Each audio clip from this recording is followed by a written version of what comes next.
بسم الله الرحمن الرحيم. إنا أرسلنا نوحا إلى قومه أن أنذر قومك من قبل أن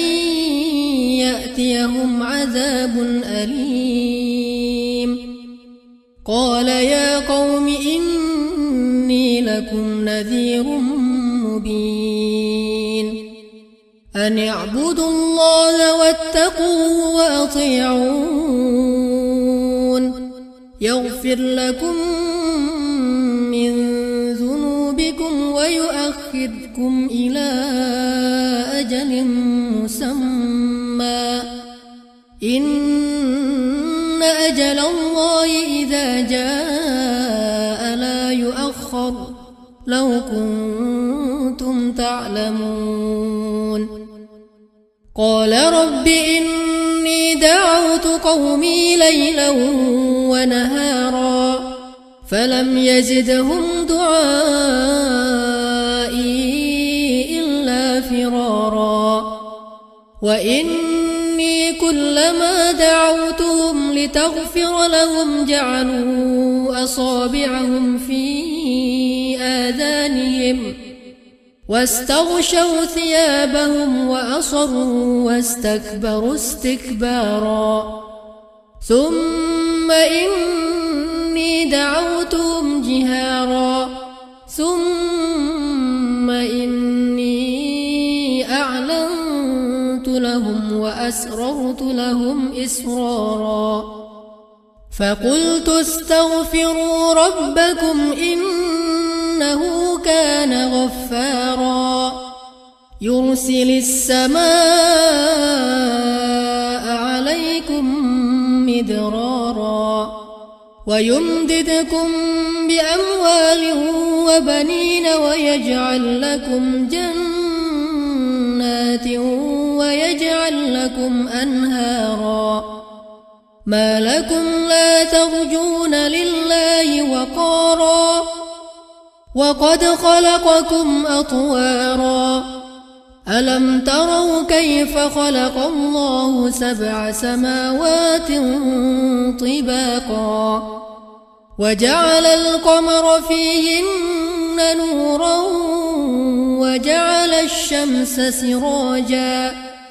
والله أنبتكم من الأرض نباتا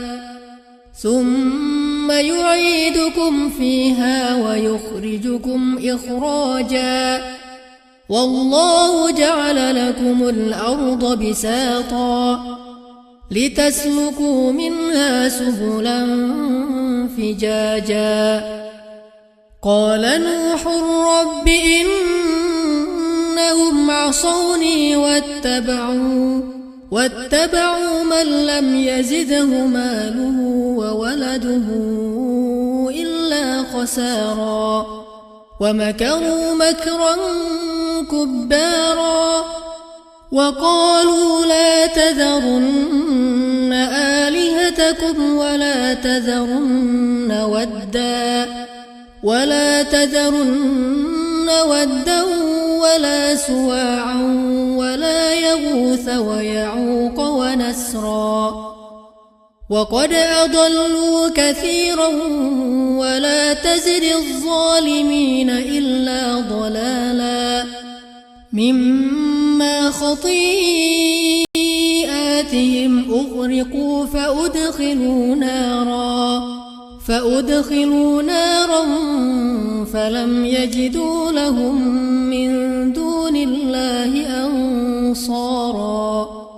وقال نوح رب لا تذر على الأرض من الكافرين ديارا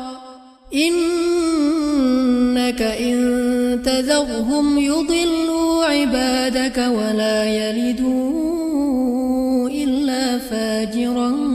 كفارا رب اغفر لي ولوالدي ولمن دخل بيتي مؤمنا ولمن دخل بيتي مؤمنا وللمؤمنين والمؤمنات